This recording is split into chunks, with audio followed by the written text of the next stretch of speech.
If you're having issues in regards to your player in Suicide Squad where you feel like you're losing way too much shield, your player's getting down way too easily, or his health is just dropping randomly, and chances are you're having issues with the gear that you're using. So this video will help you to identify exactly what weapons are causing you trouble. They do lean into the title of the game, Suicide Squad, so there are a lot of self-inflicted weapons in this game that do way more harm than good. So this video is here to help you in regards to that. I'm gonna focus mainly on the Infamy sets to let you know which ones are dangerous and which ones you should probably stay away from.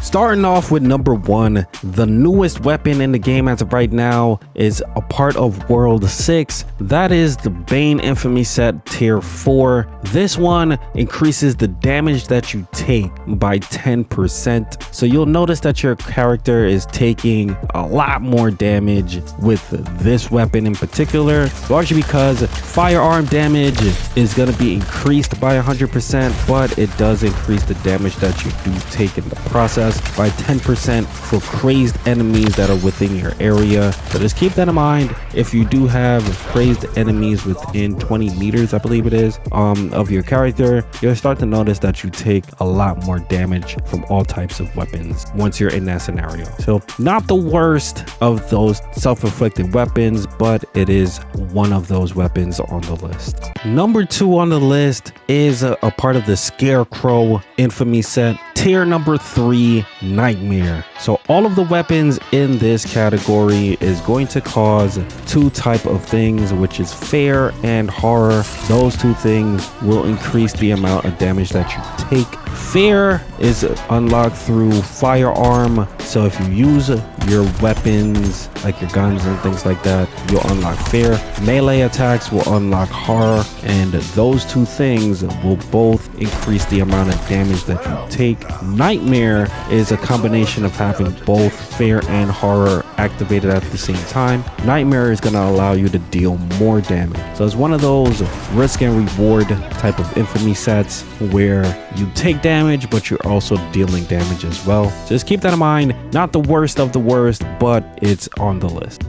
Another weapon on the list is one of the newer weapons under world number 6. So this is a part of the Scarecrow Infamy set, Endless Torment. It's a tier 4 of that set. This weapon comes with a perk that's called Endless Torment, which depletes your shield. So with this one, it's going to deplete your shield over time. However, anything that depletes your shield is a bit crazy, but Endless Torment, it doesn't end until your shield is completely depleted. Harvesting a poison enemy is what's going to cause Endless Torment to activate. Once that activates, your shield is going to continue to deplete by 10% until it is completely wiped out. By losing shield, you do deal more damage, but if you're losing shield by using this weapon, that's most likely why.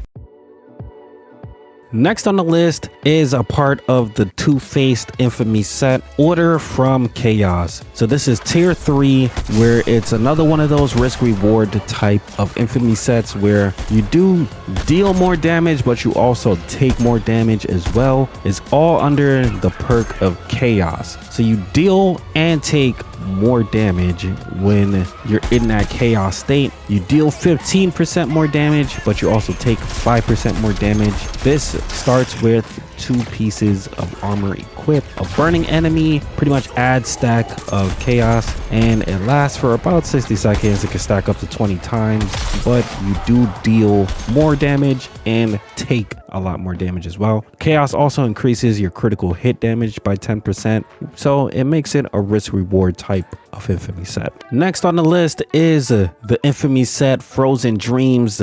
This is from episode 3. It's a part of the Lady Freeze's Infamy set. This Infamy set is one of the trickier ones, but it depletes your shield, all of it, once Frozen Dreams is activated. So when heat absorption reaches its maximum stack, it's going to trigger Frozen Dreams. Once Frozen Dreams is active, you deal a lot more damage, but it comes at the price of losing all of your shield. So this weapon is one of those weapons that depletes your shield in order to give you more strength. It's not necessarily worth it in my opinion. It does say this activates under 2 pieces of armor, but I did have issues with it from just having 1 piece equipped. So this is one of those weapons that I avoid completely. So next on the list is Frozen Hearts, which is a part of Killer Frost's Infamy set. This one is tier 3.